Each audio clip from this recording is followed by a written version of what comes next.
hapon mga ka-SP. Ito lang yung para sa mga officers naman po, yung aking gusto parating ipabot sa nila na kasalukuyan kung ano yung nila sa nila pagiging pamamalakad bilang officers. Ako hindi ko na-question man kung ano man meron kayo. Ang gusto ko lang iparating sa inyo, katandaan nyo mga ka-SP, hindi permanente at wala tayong pinakasalang pwesto sa ating kasalukuyang duty o sa matayong claim.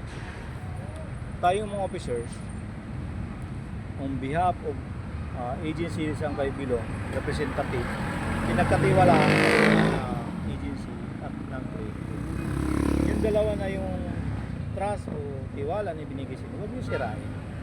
Kung ano yung protocol na galing sa agency, may apply natin sa mga gwardiya na na-deploy sa PNP kung saan man sila ngayon naka-duty ka sa Labuyan. At the same time, ganun din sa kliyente. Hindi pwede mo puro dito sa kanan, kliyente puro dito sa dapat balance, pantay. Pero pipiliin mo yung mga top priority mo.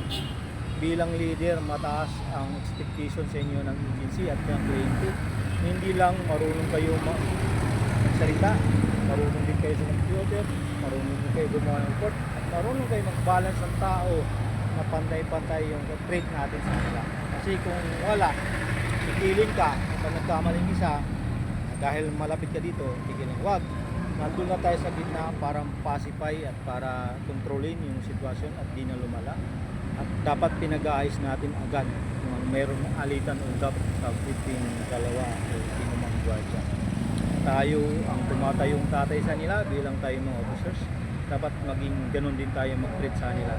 Walang bias, walang dagdag.